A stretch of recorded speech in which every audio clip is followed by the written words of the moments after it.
I want to give you an update on my Land Cruiser. It's been a while. Oh, whoa. Guess what? No engine. It's not in your driveway. I still don't have it. Okay. Yeah. So, yeah. I called about it yesterday. I've called a bunch of times, and I've talked to the guy every Bob who? week and a half or so. Bob, Land Cruiser who, what? Yeah, that's what I do every time. Hey, it's Bob with the Land Cruiser, and they go, let me get Travis. And then they like I got on hold for a while. So yesterday, he answers the phone. For the first time in many months, it wasn't like a, yeah. It was like a, hey, bud, how's it going? And I'm like, uh-oh. Like, it's a little too happy, but I haven't gotten a call yet. He said, I ran into a little hiccup. And I'm like, oh, my goodness. The whole thing's been a hiccup. It's been a 1.5 year long hiccup. Well, it turns out that it's completely done. Everything is put back together, but it runs for like 7 seconds. He's like, did you have trouble with it before of it, shutting off after it gets started? And I'm like, nope. Wait a minute. It's a brand new motor, isn't it? It is. Why would it he is ask a that? brand new. Yeah, I know. It's How like would not you even know? the same block. But I guess he was asking if there were any fuel system problems or electrical things. And there weren't. There may be now, but there weren't before. So basically, it's getting enough fuel to get started, and then after that, the injectors are not injecting fuel to keep it running. So he's trying to. That seems like the typical type of problem that he should never even tell you about. He should fix it.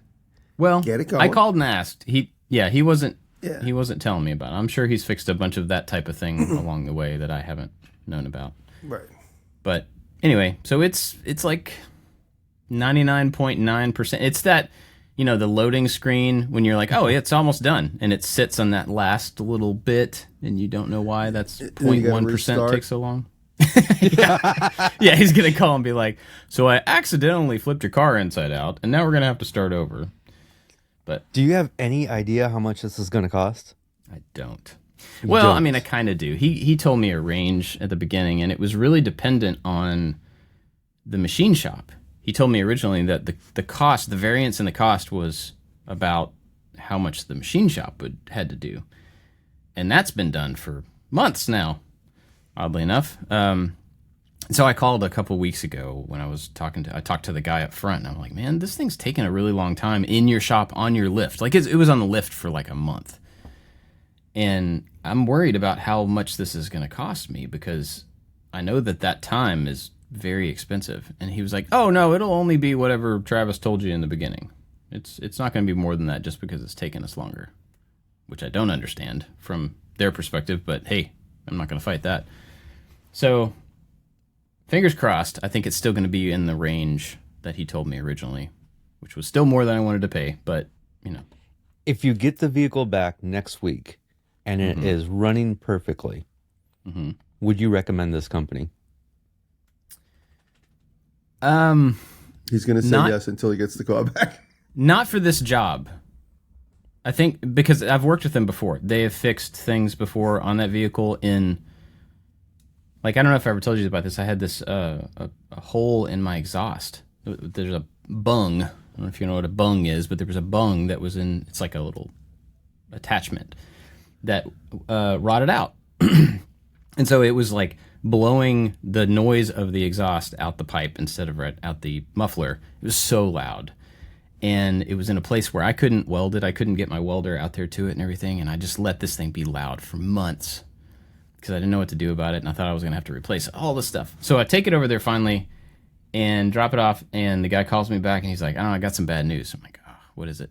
He was like, this is going to be like $100. And I was like, okay. And how long is it going to take? And he was like, I don't know, like an hour and a half.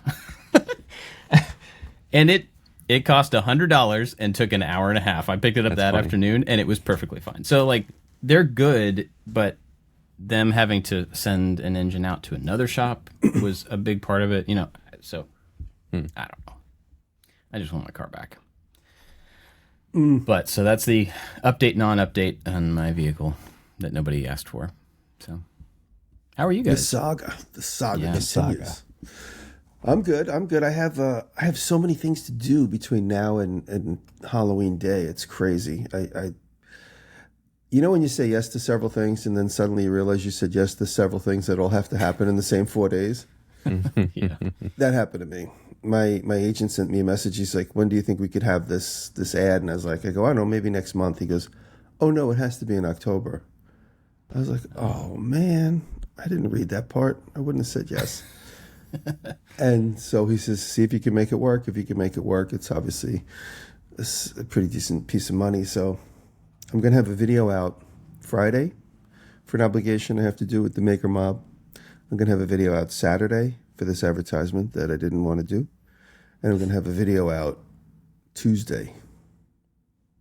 And 2 of those things don't exist at all yet. Oh, man. Yeah.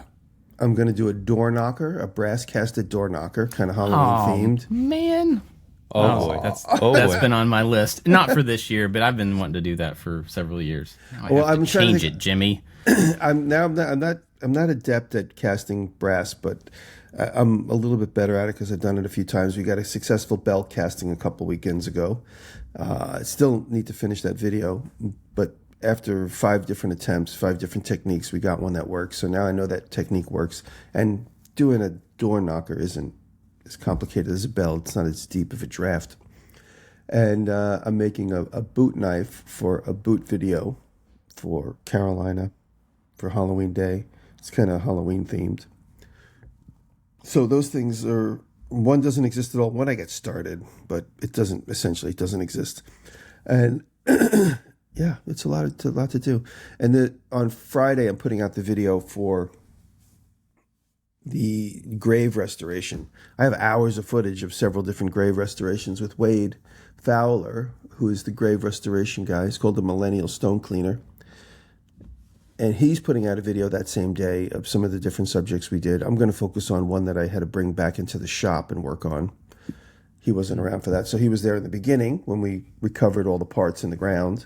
Then I took it back to my shop, and about a month later, I fixed it and reinstalled it. So that video will be out Friday with a little ad in it. I apologize for the ads, but hey, it's how we make our money. Don't apologize for the ads. Absolutely not. Yeah. No, I know. My barometer is I'm obviously a huge Howard Stern fan and have been for years. Howard Stern is obviously doesn't need to do ad reads. He does ad reads every day. And I'm like, if Howard Stern's still doing ad reads, I could do an ad read. Mm-hmm. That's how I think about it. And you just scroll past them if it's not for you. That's what I always say. But so I got to do those, and then I'll be in good shape with 0 sleep on Wednesday morning. Yeah. By the time we get together again. But it's exciting. Halloween's coming. It's fall. It's interesting that you said you had a bunch of stuff to do before Halloween, because it feels like, I get that that's the end of the month and that's why it matters, but Halloween seems like a weird point in time for you to, personally, like, I've got to get things done by Halloween. Like people say that about Christmas, you know? Yeah. I got to wrap up by the big day. The one video is Halloween themed, and I was asked by Carolina to put it up on SH, of course. And I was like, oh, that'd be great, ending the month with that. And then these 2 other videos came up. I'm like, what? Yeah. I know I've told you this before, but I am still amazed that you can come up with project ideas, like to be able to come up with extra things to do in a short amount of time, to be able to ideate them and shoot them and edit them. Like I would just get irritated, and I would just be like, I can't think of a good thing to do in that amount of time, So I was going back and forth with my agent, and he wants to ad read so that they could approve it with a day or 2 ahead of time. And I said, I'll get you that, and then in the meantime, I'll think of an idea to make the video for Saturday. Now today is Wednesday. Video has to be published Saturday. I haven't even started it yet, and I didn't have an idea until after dinner last night. I sat with my friend and we discussed a couple of concepts. I said, I want to do cast brass. Maybe I make a brass plaque. And this can go back to what we talked about today. And we're going back and forth, and we started Googling images of cast brass, and a door knocker popped up, and I was like, perfect. I'll do a skull-themed, Halloween-themed door knocker, and I could put it on the house, and I could live there. Once I'm done with it, it'll be there. And so I'm going to start with either a hand sculpt in clay, or I'll sculpt it on the bandsaw. But I'm going to make a skull. This is going to all happen tomorrow, from like noon, because I got to go to the bank in the morning, from noon till the evening, and then I'll have all day Friday to edit. And in the meantime, as soon as we're done here, I'm going to go out and shoot my piece for the advertiser, so they have a day to look at it. I'll probably if I start at noon today, I'll probably be done with that by like 2:00. The read and the edit. I'll send it over to them. If they give me approval at the end of the day, or any notes, I'll do it tonight and tomorrow. Send it back. In the meantime, tomorrow I'll be working on the door knocker all day. Do you notice any difference in quality in the video when you're rushed like this, or when you have plenty of time? Honestly, if it's a clean cut idea, no, it doesn't matter. Yeah, when it's a vaguely, I'm not sure where I'm going with this idea. Like I just kept saying last night, I want to cast a plaque because it's easy. It's just a quick. That is definitely part of casting this simply. I don't want to do a deep draft. I don't want to do two-sided mold. It's going to make it complicated. Could have a failure. If I just make a CNC'd sign or a hand-cut sign, stick it in the Petrobond, pull it out, pull in brass, and then boom. Melting it now is the easy part for me. It was the hard part before. Now I know I could do it. Boom, no problem. But doing the door knocker gives it a little bit more of a dimension.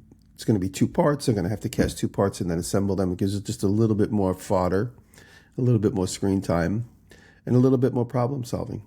So, be interesting. I'm going to have to do a little machining after I cast it, so that's another bit of screen time to cast for the ring that's going to become the knocker. So I got that on my head. And then this, I don't know if you guys have been following along, I made this sort of utility bag. I'm calling it the unisex utility bag with the tab and slot leather links. And I have a pretty definitive design. It's about 90% there. Now that I made about 8 of them, and I've sold almost all of them, are pretty much accounted for. I get 6 more hides next week, and out of each hide I can get about 3 or 4 bags. So I'm going to have about another 20 bags to be made. Laser cut, hand assembled, rivets, all the rivets going by hand. And so that's turning out to be a business. I said something to, me and Derek do a little podcast. When whenever we're together, we do like about a half hour to hour long conversation about something. And the last time we did it was right when we got back from Carhartt. And the one theme that kept coming through in Carhartt was this guy, I forget his name, Ichabod or something. He's got some antique name. Carhartt, the guy that started Carhartt. It'll come to me. He had the bib overalls, the bib overalls, the overalls that just like with the shoulder straps. Those overalls were the thing. That's what started Carhartt. They did that for like 30 years, and then they finally came up with like a pair of pants and a jacket. So that's what started Carhartt. It was those bib overalls. And me and Derek did this podcast, and I kept saying, what is the thing? What is that one thing that starts the company? What are Ichabod's overalls? Yeah, what is that one thing? Like, what is going to be the one thing that is the thing that will become the thing? And I talked about it years ago on one of these podcasts where I said, hand me the Diresta, and it's the ice pick. Because nobody knows who I am. They just think the thing like is the name of the thing. Like, I always think, what is going to be that one thing that we leave if we're designers and makers? What is the one thing we're going to leave, like the Model A? Or what is it going to be that one thing that we leave that's going to be generations from now? They'll be like, oh, hand me the Diresta. Wait, you mean this thing or that thing? I mean, the metally thing, not the leathery thing. Give me the metally thing. So that's what I was thinking about with this bag. Like, this could be the impetus of a bigger thing. That one of my goals as a designer is to leave something, obviously, that will be generational. And yeah, might be I made enough ice picks. They're going to definitely be in toolboxes and flea markets in 20 years. Now the bag is turning out to be the thing, I think. I don't know. Interesting. But people really react to it. It's a culmination, and we're going to talk about design today, but it's a culmination of so many iterations for me to get to this point. And it's clear to me now, but while I was working on it, like I remember making a bag with like a D-ring that hangs off the edge, and I remember making a bag with the clips, and then a bag with the rivets, and the whole time what I kept doing, and I'm looking back at it, the whole entire time I'm trying to make a bag that I can make fast and make alone and not have to sew. If you guys know anything about sewing, unless you're Hermes or some fancy giant company, every time you sew, there's a hiccup. There's always like a back stitch that leaves an extra hole you didn't want. I'm not that good at sewing. Plus, sewing is difficult to get that big, thick leather under the sewing machine. So I can make a hand-sewn bag easy, but I can't make 6 hand-sewn bags and they all look exactly the same. So I've just been trying this whole time to come up with a cookie-cutter thing that I could assemble easily. I could pass off to somebody else if I can teach them how to assemble it. And it'll always be basically the same. And I've really hit the mark finally after so many iterations. And I'm looking around in my office here. I'm not going to pull them up to the camera because it'd be too complicated, but I have 6 or 7 different bags that I made for YouTube videos and various things while I've been working with Weaver. And all of them led up to this particular design. And it's pretty amazing. And it finally feels, not 100%, but it feels done. If you know, how often do we make something and you just go, all right, it's not done, but at least I got to this point. Yeah, it's like enough. Base camp 6, base camp 15, and then you like get to the top and you're like, all right, I think I'm done with this. I can move on to some other thing. Like now this is done. Now the design thinking process is almost on autopilot now because the problems will solve themselves. Where up till then it was brain power. So as I'm putting more together, I'm realizing, okay, I need to make this little hole a little bigger. That's easy. I could adjust the file. I need to do this. Next time I do that, I got to drill that hole a little bigger. Those are things that solve themselves. But things that need brain power to solve are the ones that you make it, you go, this could be better if it was over here, or this could be better if it was over there. And those are like the innate things that, as a designer, kind of you keep regurgitating the unsatisfactory as you keep making them. But the most important thing through all of it, I didn't mean to talk about all this right now, is iteration. You got to keep making it. You got to keep making it. And if it's, I reposted my friend Heather last night. I gave her one of the very first ones I did. That is not at all how I'm going to continue to make them because it was too complicated to make this bottom pocket that closes up. And so Heather, she's happy to use it. It's certainly a functioning bag, but it's not. It's a little bit of a messy design. But that was one of the first ones that I was like, okay, I got it. And then I didn't have it. And I was like, you know what? Let me eliminate this whole flap, make it easier. It'll look cleaner. It'll go together faster. But sometimes, as somebody who puts their stuff out there publicly, iteration is hard mentally because I will think, oh, I've already done this, and I am going to. People are going to say you already did this, but in 100%. Actuality, I have a different audience than I had 4 years ago. It's okay for me to do something. Actually, it's okay for me to redo something that I did 2 months ago, right? Yeah. But we have this little mental block, like, oh, we have to keep pushing forward and moving on. Yeah, it's true. This boot knife that I'm going to be making with the Carolina theme is similar to something I've done 3 times already, but I'm still doing it. And while I'm working on it, it's like, I feel like I've never done this before because I'm doing new things that I otherwise would never have done. I'm putting a big, I got the blade kind of roughed out and I started the grind last night, although it hasn't been heat treated or anything. It still needs a lot of work, but I'm putting a big hollow grind on it with the big giant wheel. And I've never really done that because it's scary to me. I'm going to fail. I'm going to ruin the whole project if I do this wrong. And I said, well, you got to put on my big boy pants and try it. If it doesn't work out, I'll just make it again off camera till I get to that point and start again. Use the footage I shot in the beginning, and I've done that. Do you guys ever do that? Do you guys ever make a project, get to a point in the filming where it fails or you break it or there's something that you can't recover from, and then I just make it again right up to that point, and then I start filming again? Well, I'll talk about it when it comes time to talk about my current project. I almost did that because it didn't come out the way I wanted it, And I was really torn of like, do I completely start over or do I fix this and move on? If I completely start over, I can make plans for this project. But then that sets me back a whole week. Well, that's what I'm saying. Yeah.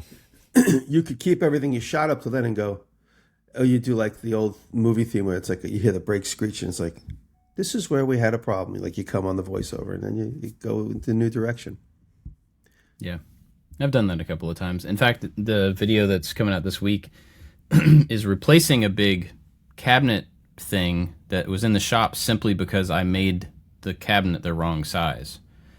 And like 3 or 4 years ago, I made it the wrong size, and in the video, it wasn't worth saying like I did this wrong. So I just made it again and put the wrong size one over in the corner, and then ended up setting tools on it and stuff. So it was fine. Yeah, that's fine. I have the same exact thing. I made a video of this whole process for a client. I made a reception desk, and I welded up this whole reception desk that warped. But the whole thing was on camera, but you didn't see the warp. And I just put it aside, and I had to make the whole thing again. So this time without the warp in it, because it was the top that was warped. And I use it as a tool. It's like a tool rest. I have a bunch of things melted to the top of it. But in the video, you never see that. I never stay and say, oh, this is the second one. Right. No. Well, David, what have you been up to? Yeah, David, you go.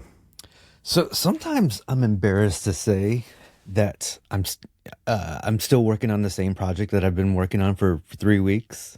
This is I would encourage you not to feel embarrassed, because I feel that too, but you shouldn't. But internally it feels like, oh, I'm saying this for the third week in a row, and then when the thing comes out, it's only going to be a little 22-inch table, right? But this one actually took a while, and I do other things, and some other things got in the way. So this is one of those projects, but it's the Simon table where I'm making a little side table, and it's got the electronic Simon game built into it, and it is 99% done. We're just a little bit of finishing touches in there. And the problem with this video is, since it took 3 weeks, I have so much footage and I haven't been editing along the way. So as soon as this podcast is over, I got to go through hours of footage, and so I think it's going to take me a little bit longer to edit this one. So it may come out this weekend, or it may come out early next week. But it looks fantastic. I'm really, really happy with the way it came out. And it is one of those things. I was going to originally have plans for this. I don't make a lot of plans anymore because the plans just take a lot of time. I'm like, this one's so simple. And the plans wouldn't include the Simon. The plans would just include like a decorative top. And then when Wesley Treat was here, I was gluing things together. I'm like, this is not as strong as I wanted it to be. I can't make plans for this table and tell people to make this, and it would be too flimsy. So that's at that point where, like, do I start over, or do I just strengthen this and not make plans for it? And I went back and forth, and it took me a few hours to figure out what I wanted to do. And in the end, I just wanted to push forward, because we're a week and a half into it. I just want this one to be done so I can move on to the next thing. So there won't be plans for it, but it is now structurally sound because I added all this bracing. So from all the parts of the table that you can see, it looks fantastic. If you flipped it upside down and looked at the bottom, you would be like, what is going on here? There was not much thought into this. So it's one of those things, but I'm really happy with it. And as Jimmy was talking earlier, next month I committed to 4 sponsored videos. So next month, November, is going to be an exercise in prep. And I'm kind of up for the challenge. I know that I have to do 4 videos in 4 weeks, and I am going to be super. I'm going to have a schedule that I'm going to need to stick to, and I want to have everything planned out so everything goes right and leave room for mistakes and stuff like that. So I'm actually looking forward. You can always stay awake, at least a little bit. This is so true. This is so true. But I'm not going to apologize for all the sponsored content, because it allows me to do all these fun, super creative things. So yeah, that is going to be fun. And then at least one of the projects will be for the new house. We close on it tomorrow. We get the keys for it tomorrow. And It's going to be Congratulations. fun. Congrats, it dude. is going to be fun. Yeah. It's a big accomplishment. Kelly texted me this morning saying, only one more sleep until we get the new house. And then I replied with, yep. And then after that, no more sleeps. Yeah. And then we're broke. Yeah. It will probably be a year before it's rentable. That's kind of House like, poor. yeah, House poor. house poor. A privilege poor. How about that? It's going to take a long time. We don't have all the funds to furnish the whole thing. And so I'm giving myself a year to swap out appliances, build furniture, buy furniture, and get it ready. So, little tip. Last night, I was looking on this website the website is BidFTA.com, and it's one of those like surplus bidding sites where, returns from Amazon or from Target or from Wayfair or whatever, they go in these lots, and then they put the lot up, and then you can go bid on these things. Then after the auction ends, within a couple of days, they show up at a local warehouse to where you are, and then you can go just pick the thing up. And you can get like brand new stuff very, very cheaply. interesting. So, and then some of it's garbage and some of it's, not worth the money and whatever. But I've gotten a lot of things through there, and a lot of friends here. One of the warehouses is here in town. They're all over the place. And so a lot of us get good stuff from there. So last night I was looking at this site for something else, for a project, just kind of keeping my eye out. And I found a couch that's this really cool looking kind of yellow-green, like fun couch. And brand new, still in the box. And they have a picture of it like with the box cracked open. And it was, I think it was $1.35 when I was looking at it. And I bid on it up to $15, and then I was like, well, I mean, I don't know, $15 is a little much for a couch, a 72-inch couch. So I kind of let it go because I don't really need it, but it was like a fun, it would be a fun replacement for one of ours that our cats have destroyed. So anyway, there's this site, which is very hard to navigate. It's terrible for searching. You can't look for a thing. But there's another site that Forby found, and it's called something similar. And I will tell you in just a minute what it's called. It's FTA Kit. FTA Kit? Something like that? Yep. And it's a companion, like a third-party search site. So you can put in a search. I'm looking for a couch, whatever. You put in couch. And then it will... It's a little app, right? Yeah, it'll search for you and notify you if there are new auctions that have that thing you're looking at. So you don't have to like go back every day and just like go through listings and everything. So if you're looking for furniture, there's all sorts of stuff that, like I said, is the returns from Amazon or from Target or from Wayfair, Walmart, and probably other places as well. But those are the ones that come through a lot. And so, you can put some searches on there, get some stuff really cheap, especially if it's for a rental. If it's like not absolutely perfect or not your personal preference, it's going to be in a rental. So interesting. One of the I might have a tip for self-employed independent people, and maybe the situation was just different this time, but when we went to buy this particular house, and the banks have to go through their whatever they have to do to approve you, all they needed from Kelly was her W-2s. From me, they had to go through my bank accounts, and they went through line by line. Really? And there's a funny story here. There was a money deposit in one of my accounts. This involves Jimmy. And it was my father had recently passed away. There was, I probably am incriminating myself by saying this out loud, but my father had recently passed away. There was money, physical cash left in the house.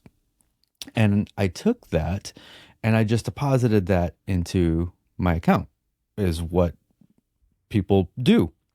And so when we were going through this approval process, the loan officer was like, hey, what is this deposit right here? We need to know where this came from.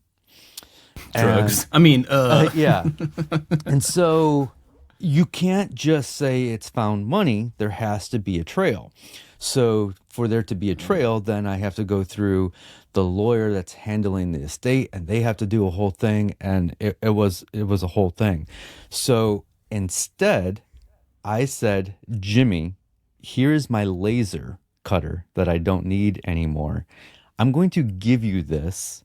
Will you write me a receipt saying you paid for it? Jimmy, do you remember this? Yeah. Yeah. I forgot about it. Wow. He said it was a long time ago. And you emailed me a receipt, and then I was able to show where this money came from. And Jimmy was in Ohio like the next weekend, and I was able to meet up and give him this laser cutter. This particular time, Hold on, the feds are knocking on my door. They're listening in right now.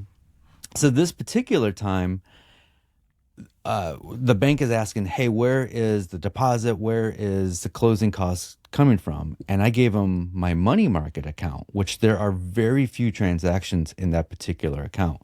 It's just when I go deposit money, every once in a while, I need to take money out of there.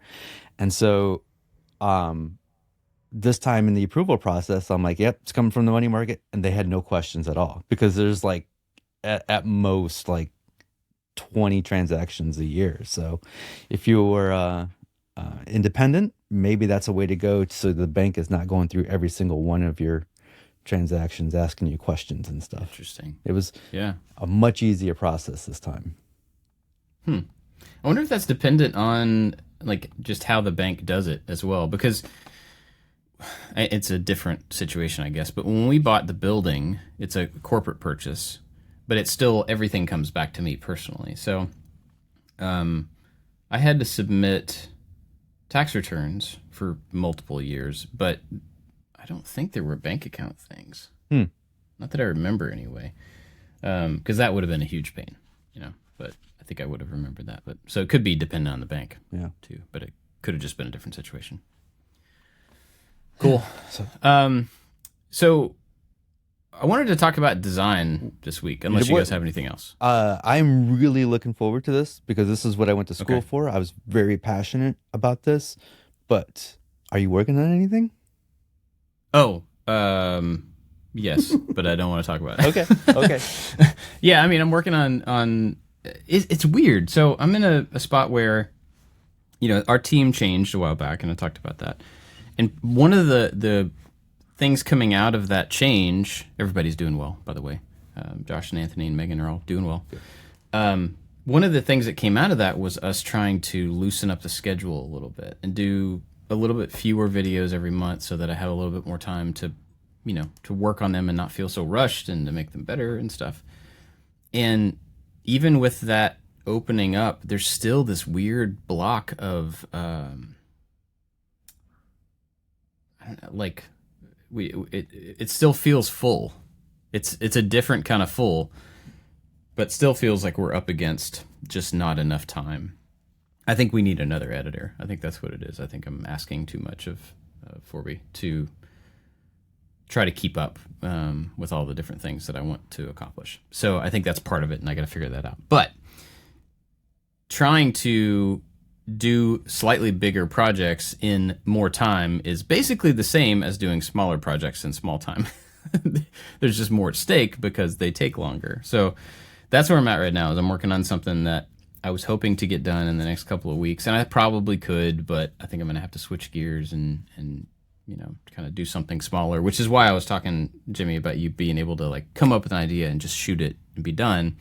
I feel like that's harder for me to do these days, just to come up with an idea that's worth doing and come up with an idea. I could build a table that goes right there, but I don't need a table that goes right there. And it also wouldn't be that interesting. So that switching of gears to something that is interesting and useful is a little bit harder to do, because I feel like I've filled in all those little things around me that needed, stands for the speakers right here in front of me. Like I did that several years ago, so I don't need that anymore. But that's kind of where I'm at, is I have these bigger things that I'm working on, and they're taking longer, and they're a lot of problem solving, and I'm gonna have to figure out a way to be able to supplement the bigger things with smaller things. And so how do I come up with those smaller things? How do I have enough manpower to get them edited and get them out just so that we can have a constant flow of something? And I'm trying to settle into that new, process. And at the same time, trying to maintain some margin. Yeah. Like, I'm working really hard at this point in my life to try to keep work over here. And as a self-employed person, I know that that's not our tendency, and that's not the thing that the world tells us. Like, yeah, you should like separate yourself and your work. It's all about hustle and it's all about productivity and doing better and stuff. And I want to separate those things out and have a life, and then I want to work. But I don't necessarily want those things to be constantly overlapped. Mm-hmm. So I'm trying to figure that out, trying to maintain what I've moved toward there. And it's a tough balance of having to accomplish things to keep the business going and to get money, and then also needing to have some margin and to have some empty brain space and to have enough of a separation to be able to focus on my kids and focus on my wife and focus on the fact that I live in a beautiful place that I need to take advantage of, all that type of stuff. So a couple of in a couple books I read recently, I think one was Seth Godin. I can't remember what the other one was, but they said the same thing. And it was, you are not your work. Your work doesn't identify you. And it kind of goes against of my thinking for the last 8 years or so, because like that was my identification. Like that was me. And it really kind of struck me in a way of like, okay, who am I? If I am not my work, who am I? Maybe I'm thinking about things wrong. Yeah, that hit me a while back when I was around some of my kids' friends, and they, kids are always going to be proud of their parents for a thing, and they're going to tell that thing to their friends, and that's like, their brag. Like I would brag on my parents for different things. I remember telling somebody that my dad knew Kung Fu. He didn't know Kung Fu, but I remember that very specifically in second grade. But I was bragging on him for a thing, and I wanted him to be known as like this certain type of dad or a certain type of guy.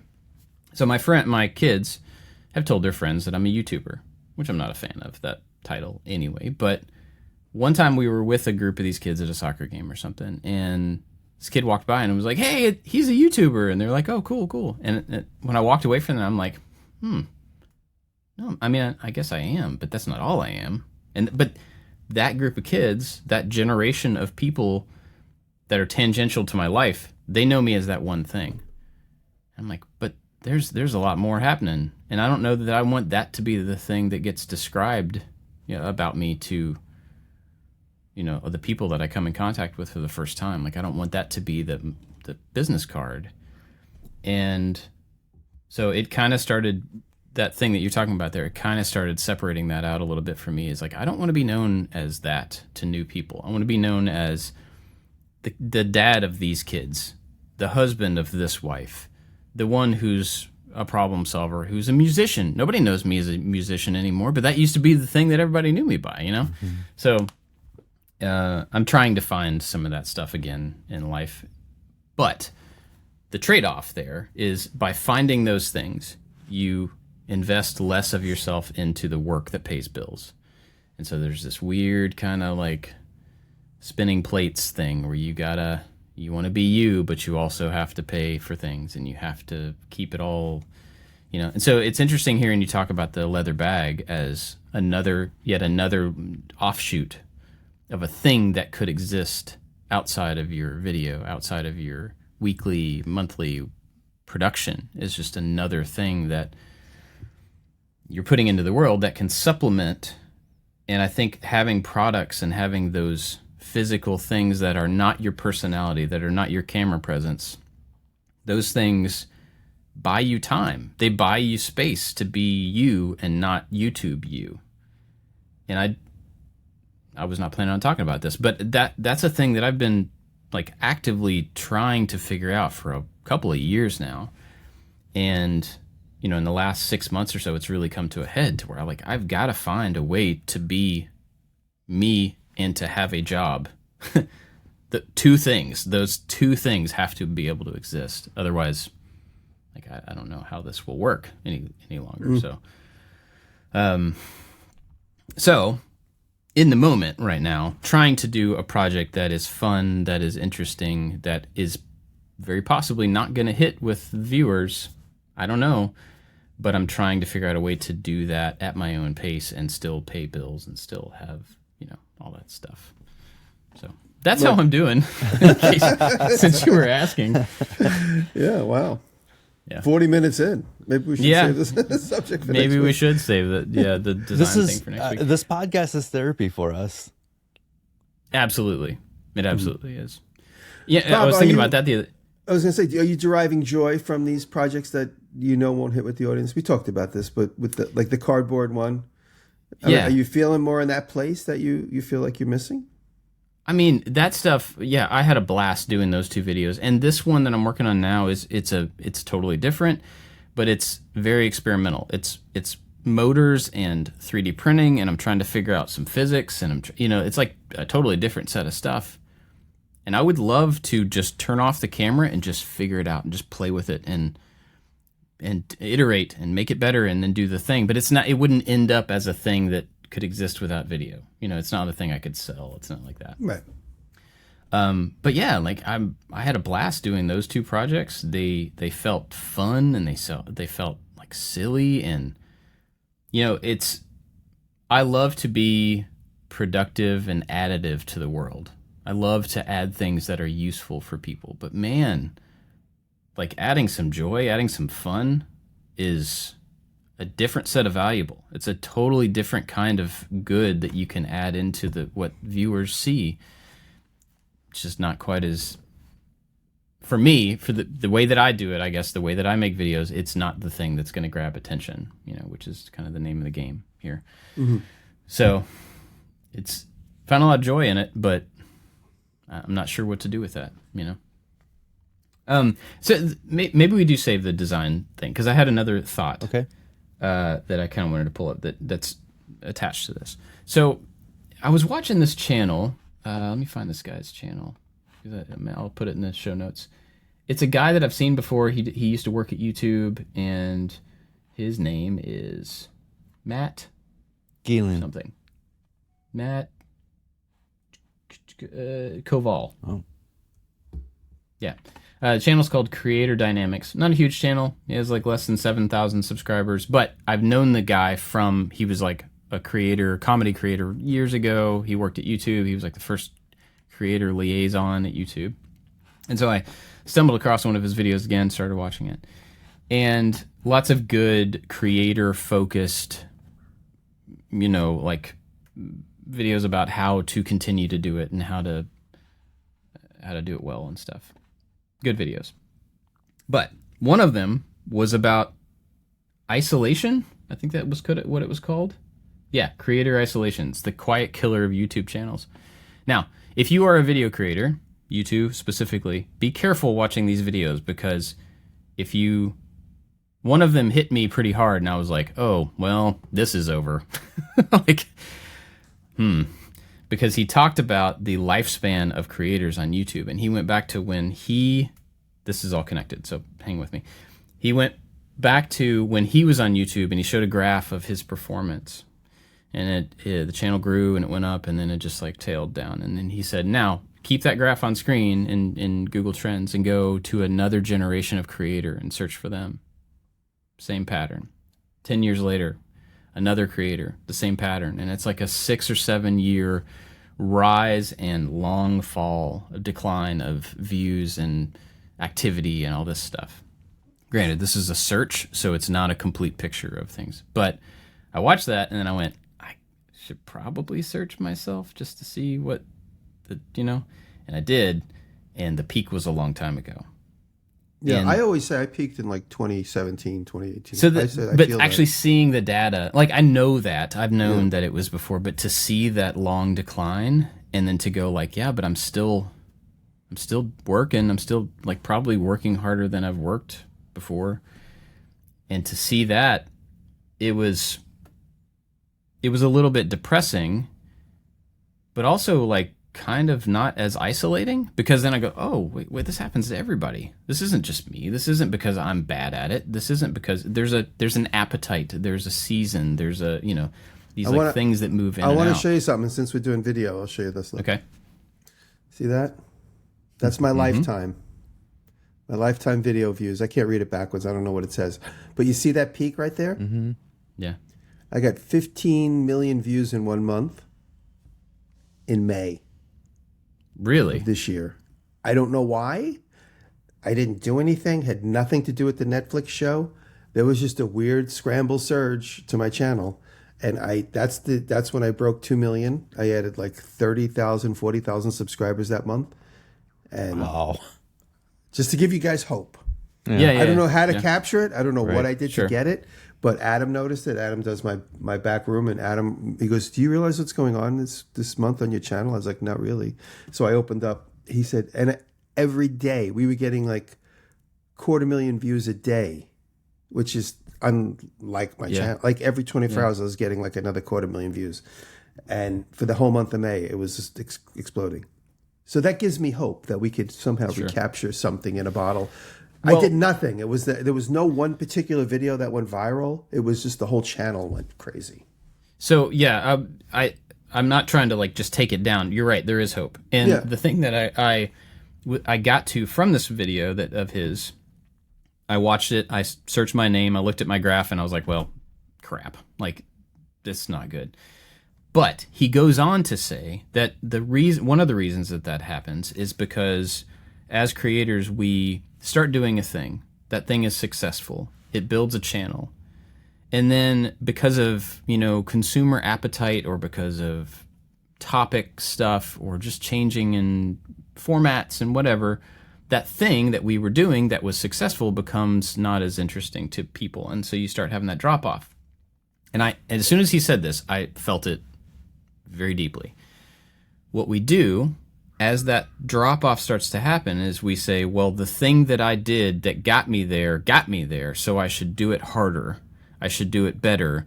I should crisp the edges up so that I can keep doing it. And what's actually happening is the floor is changing underneath you. It's not necessarily that what you're doing is not good enough. It's just that the world changes, the appetite changes, the platform changes. And so his takeaway from that was, even if you've grown, even if you got to a point with a thing and that thing is not working as much anymore, don't feel like you have to keep doing that thing. Like, change it. If it's not working, you're not losing anything. And I'm starting to infer past what he said here. It's okay to change it, especially if it's not working. And this is what I've gone through in the last year or so. I was like, I got to hit this thing harder. I've got to do this thing better. And it's still not working. And that doesn't mean that I'm bad at it. Right. I need to change it. I need to come up with something else.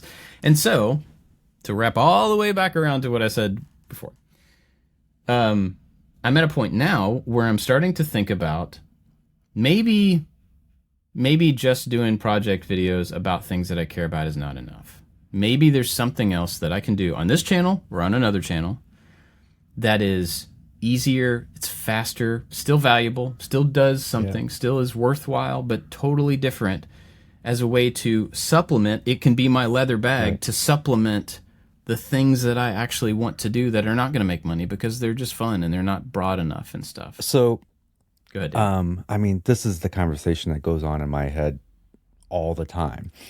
January, I have no sponsor commitments, and this will be the first time in years, probably 5 years, where I have a month where I don't have a sponsor.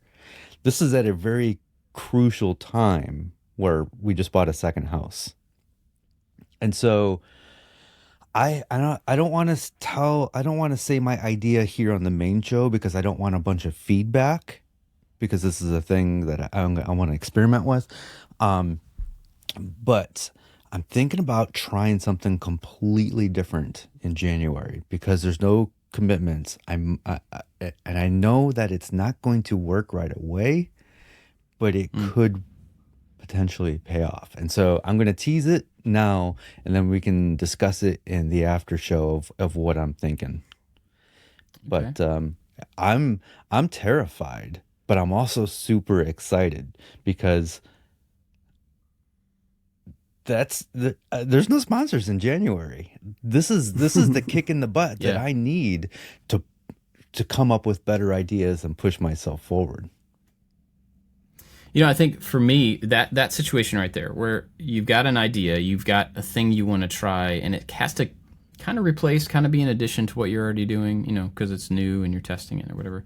The bottleneck right there hits me, and this is something I've been thinking about a lot in the last couple of weeks. There's a bottleneck around production and around editing, specifically editing.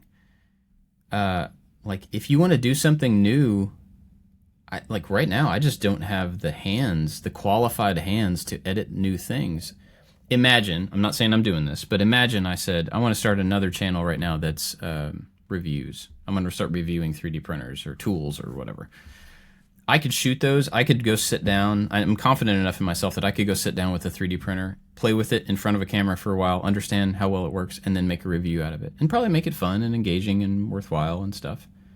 But then I can't ask Forby to edit another video this week. You know what I mean? Like I can't just, but I also don't know how to find a good editor for that type of thing. It's not our project video editing. It's a different skill set. It's a different pace. It's different everything. I don't know how to find that person. And I know there may be some people out there listening right now who have that skill set and would like to help. And if so, send me a message. Not you've edited a video before. If you actively edit videos and you want to do them well for someone, I need someone to do that. So I'll throw that out there. But that bottleneck of the post-production and the posting and the editing and the social and all that type of stuff is a real problem for us, at least. And it stops experimentation on the content side. For me, it stops me from trying those things that you're talking about because it costs so much for me to pull Forby or whoever I've worked with in the past from what they're already doing, which is kind of a known quantity, to something that is not a known quantity. It's too expensive to do. So anyway, one of the things about trying to build in margin lately is also trying to figure out what other supplemental things I can do or what directions need to completely change, maybe long term, like maybe I just do something video-wise. I just do something completely different or start to alternate between a project and a whatever, or, start a car channel that's all automotive stuff, which I know would not do well. But, there's got to be something there. And I'm at a point now where I want to really start figuring out what that is to make this flexible. I just sent you a screen capture that I took a couple days ago. And I took a screen capture of this because I thought it was a good way to look for an editor. This guy named Patty Galloway, he's one of the YouTube gurus, and I took his class, and he's looking for an editor. And he says in this screen capture from his Instagram story, send me a DM with these 3 things: link to a YouTube video that you've edited, your rate for a 10-minute video, your years of experience. And if I think you have to add those particular things, otherwise you'll just get like a flood of, right? And then he says, if you send me anything else or double message, or you don't have those 3 things, I won't read it. And that sounds rude, but when you get like hundreds of DMs, you really need to be able to quickly narrow this down. So I took a screen capture for myself, and I wanted to share that with you as maybe a way to look for an editor. Absolutely. Yeah. That's great. Yeah, so anybody that heard me say send me a message, don't. wait till I post my version of this thing, and then if you meet those requirements. Yeah, that's awesome. That's a great filter to put on it. And I have had some people reach out about editing, and I've not just written them off. So don't think that if you're one of those people. But yeah, finding that's kind of supplemental help to be able to experiment and try new things that are outside of what we've done so far, I think it's like one of my next steps. It's got to be one of those things that buys some margin. And it's weird. It's this big domino thing of if I can find a video alternative or an addition or something that requires an editor but provides more income, it provides margin, which gives me space to come up with a leather bag, which provides margin, which gives me space to make the project videos that I want to make. You know what I mean? It's like, and I know that one of those things does not guarantee the other. I know that. But if I can start to just supplemental is the word that keeps coming up. If there's supplemental stuff that allows you to do more of the thing you want to do, I think just it's all going to work better, you know? And this is not just a video thing. This is like whatever you do for a living, you need margin in your life, and you got to find a way to create that margin through supplementing things. I've obviously gotten used to the juggling of 300 projects at any given time, and I think that's partly because of a fear of running out of either things to do, or running out of income, or running out of whatever it is. So I'm constantly, let me try that. Someone sends me, you want this machine? Let me grab that machine. You need this. And people watching closely from the outside that are around me are like, you never stop. Like, do you ever stop? Like, my friend asked me if I ever have achy bones, or if I ever have achy knees when I get up. Does your back ever hurt? I was like, no, never. It's like, it's unbelievable that you never have, because I'm also doing this. There's a lot of behind the scenes stuff at the house that I'm doing. I'm doing the foundation over, and the graveyard house, and a lot of my motivation and me working on the bag and doing ice picks and buying machines to make more ice picks, and all this stuff is definitely out of a fear of running out of things to do, a fear of running out of income. Yeah. But a lot of it is also driven by curiosity. I've been accused of by ex-girlfriends in the past of distracting myself from my feelings by completely delving into projects, and I'm not going to deny that. Probably right. Just keep myself distracted. Yeah, our escape is also our distraction. Yeah. Yeah. I mean, it's on purpose, right? Purpose. That's what an escape is. Yeah. I don't watch dramas because I want to watch comedies that are or action that is not reality, because I want to get out of reality in that moment just to escape, But the idea of iteration, like I said in the beginning of the podcast, iteration, making a bag over, making a knife over, and that's where you come up with the one thing to buy you margin. Mm-hmm. And I guess if, theoretically, if you have enough of those things that are a little bit of margin, they add up to margin. They add up to something notable, if you have enough little businesses, products, whatever, that are generating enough little bits of income that they add up to enough income that gives you space to do the other stuff. I think what makes it hard for us, these little supplemental things, is, of course, there's always other ways that we could make money. But we want to make money that is we want to do these things that are meaningful to us. Like, yeah, I can make more plans. I can sell more PDFs. I could write another book. But is that really what I want to do, spending my time? Mm-hmm. I want to do something that's meaningful to me, that also benefits other people, and at the same time helps pay the bills. Yeah. I also think, and this is just the honest truth of what we do for a living, we have come into our jobs through a completely unrealistic economy. Historically, the money around sponsorships for videos is stupid, and we're not. The three of us are not even like the Casey Neistats and the Roman Atwoods and the people who are just getting ungodly amounts of money. But the amount of effort to pay for certain sponsored things is totally upside down to the rest of people who work for a living. Yeah. And so I have noticed when people my last video where I made the aluminum case, there's a supplement in the beginning, supplemental like exercise drink. My buddy's like, what are you doing that for? Because he's a real exercise guy. I was like, if I told you what I got paid, you would do it. Like, okay. Yeah. But I mean, that makes it so that having those experiences and knowing like, well, I've done this much work for this much money in the past. And then to be like, Well, now I want to develop a little type of box that I can sell, and each one of those is going to profit $1.75. You know, it's like, well, that's not worth the effort. But it's totally a comparative to an unrealistic thing that we just got to take part in, or get to take part in, or something on occasion. So, yeah, it's a weird thing. But I have felt that feeling of, well, I used to struggle. It's not worth it. I would struggle to do the same amount of money I made for that commercial. I would have struggled at least 2 weeks when I was back in the city in my basement shop. And so I'm privileged to be able to do that, and it annoys most of the viewers. But, you know, that's the economy we live in. I apologize in advance, but I am trying to give good content. And if you just work your way past the first minute and 40 seconds, you're going to get good stuff. Yeah. I think it's more, it's so normal now. There's less complaints. Yeah.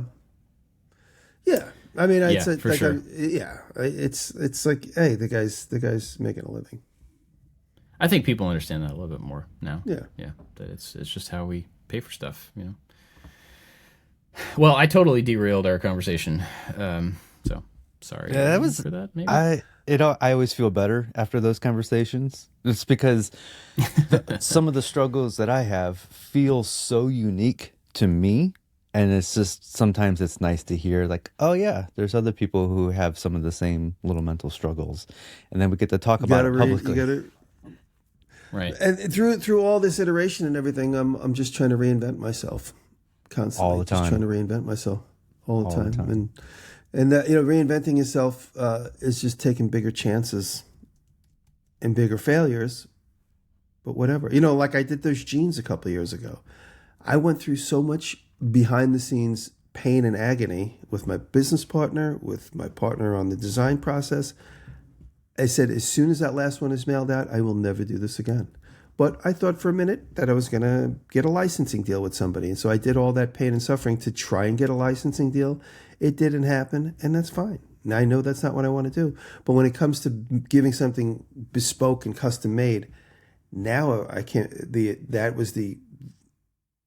for me, that was, okay, I know I don't want to do that type of bespoke thing, but now making a leather handbag, that's cool. That's something anybody could fit into. There's no, this is tight here, but loose there. There's no waist size in a bag. There's no waist size, yeah. When people say they want to make clothes, stay away. It's a pain in the ass. Another bigger YouTuber who was making clothes, I don't want to out him, wrote me a message and he said, yeah, it's a real pain in the ass. Yeah, I'm sure. So cool. That's why I don't make clothes. And that's why we make T-shirts, because it's so easy. Yeah. Just print something on somebody else's shirt that's already been made and designed. But you have to have a good design, which we'll talk about next week. Oh, yeah. Yeah. I am looking forward to talking about that. I was looking forward to it today. So, big thanks to everybody over at Patreon, because they give us the space to be able to talk about random things like this and change the topic. Yeah. Right in the middle of the show. We are very grateful for everybody that helps us out over there. So big thanks to everybody, but especially our top supporters, Crabtree Creative, The Web Wrench Specialties. That gets me every time. They change the name. Michael Menegin, Warren Works, The New Janky Workshop, Scott at Dad It Yourself, Sean Beckner, Odin Leather Goods, Rich at Lowen Designs, Chad's Custom Creations, Chad from Mancrafting, Works by Solo, Albers Woodworks, and Corey Ward. But also people like Rough House Salvage. Ooh. There's lots of people that help us out. They all get the after show, which we put up video for the after show last week. Figured we're doing video. May as well keep that last little piece of video and put it up for them. Trying to figure out if that's worthwhile doing. Also on the video front, 4B is out of town. 4B is the one who's editing the video for this show. So we are going to do the episodes in video, but it's going to be a couple of weeks before they come out. A little pause there while he takes some time with his family. So if you don't see him, that's why. They will be there eventually. If anybody wants to join the Patreon, it's patreon.com/makingit. We would really appreciate the support. It helps create margin for us to do the things that we want to do. Honestly, that's just the truth of it. So thank you. Bob, you're going to go to the Lightburn thing. You're going to meet my friend Gil from Australia. Gil okay, cool. Poznansky, you know Gil? Oh, yeah, I've seen the name. I don't think we've ever met. But, yeah, Gil's going to be, he's going to be a speaker on the panel with you, before or after you. So, cool. Yeah, I spoke to Gil last night. He just came in from Australia to come to that event. Cool. Wow. Yeah. I think the tickets are all sold out, but that event is this weekend in Peoria, Illinois. I always have trouble saying Peoria. Peoria, Illinois. You know who's from Peoria?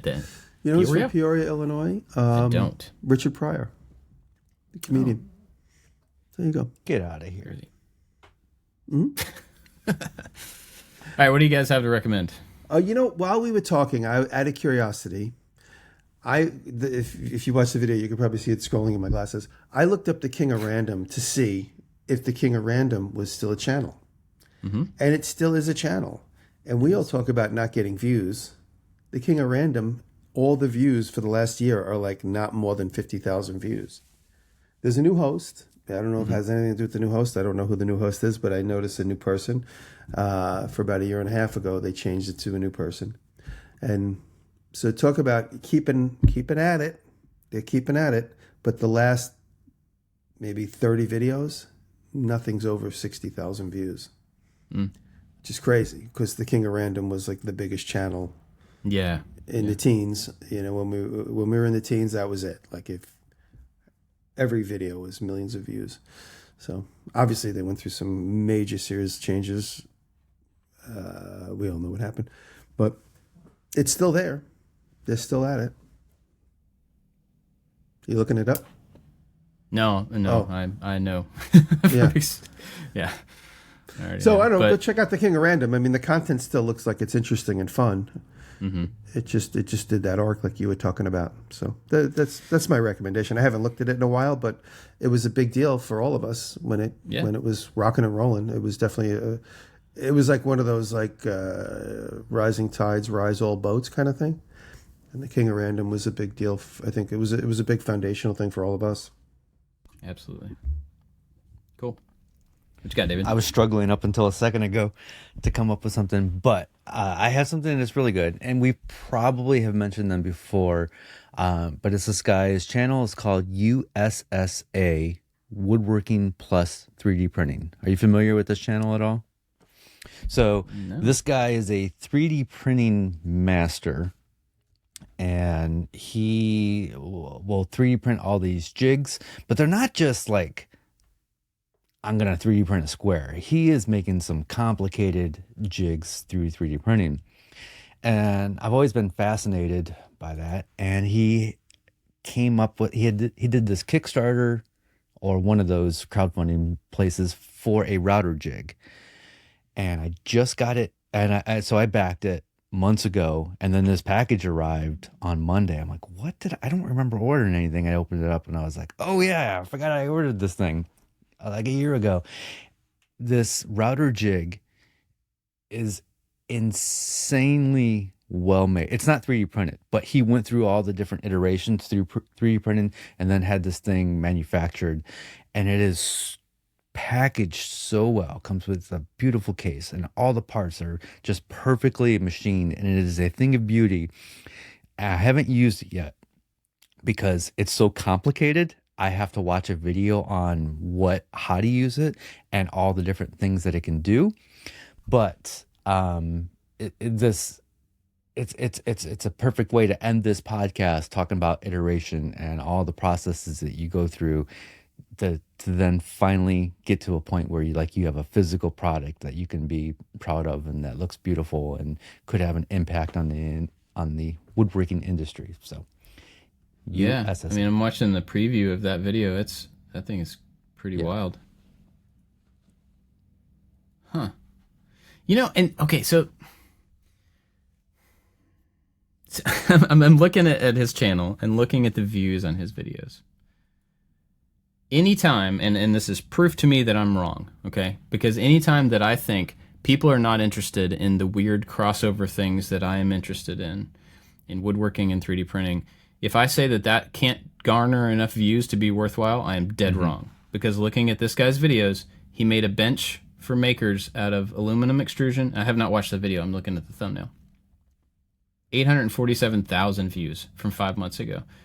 This router sled thing that you're talking about, 566,000 views. Another one is 1.6 million. I mean, I cannot use the lack of interest as an excuse It's not. So Yeah. Which is encouraging. I mean that in a good way. I mean that absolutely in a good way. I hate marketing speak and terms, but something I've been thinking about lately is TAM, T-A-M, total addressable market. And this was brought up to me, like, what's the biggest market a woodworking YouTube channel could reach? And in my mind, I'm like, well, I see some people, they're getting 100,000 or 200,000 views of, constantly a video. I'm not up to that point. But then you look at, I think it's Blacktail Studio. Is that the name of the channel? He gets 1 million views a video. Yeah. So the total addressable market for woodworking videos is at least 2 million views a video, right? So that gives me so much hope that I do something completely different. He does these crazy, amazing things. It costs a lot of money to make these things, but then he can sell them for a lot more money, right? I'm not doing that. I have a totally different approach, but I know that the total addressable market for a woodworking YouTube video is at least 2 million. Yeah. That's a good way to look at it. Cam is doing it. Yeah. Cool. Well, thanks for sharing that one. I want to watch that channel. My picks are the Creator Dynamics channel that I was talking about.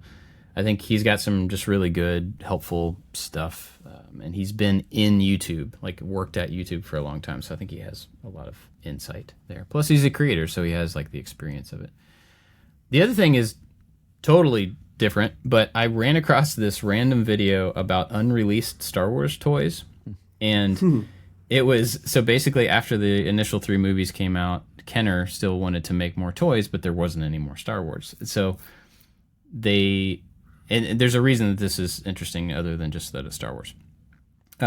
They started taking old figures and old sets, like vehicles and stuff, and started kit bashing them together. And so the guy tells the story about these meetings they would have where they would bring all the toys in and they would just kit bash them together and make new ships out of parts from old ships. And they would try to come up with a product line.